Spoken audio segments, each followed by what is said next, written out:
మేమైతే నేనైతే ఆ కేసీఆర్ అయ్య రాకపోతే ఏడ్చినాము.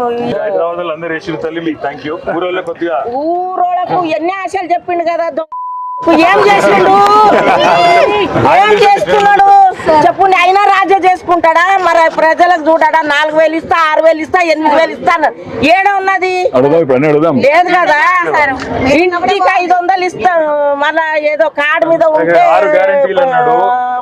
2,500 ఇస్తాను. మరి మరి ఇక ఏడున్నది? ఇదే పింఛన్ సరిగ్గా పడతలేదు సారు. లేదు, ఇదే పింఛన్ సరిగ్గా పడతలేదు. ఈ నెల ఆ నెల ఆ నెల ఈ నెల తెలంగాణ వచ్చిన షాపులలో జనరేటర్ లేకుండే, ఇప్పుడు జనరేటర్ పెట్టుకోవాలి. షాపులలో కూడా కరెంట్ ఉండదు. ఇప్పుడే ఈ హాలత్ ఉన్నాక రేపటికి ఇంకెంత అవుతుంది? ఇంకెంత ఆగమవుతుంది, చాలా ఆగమవుతుంది.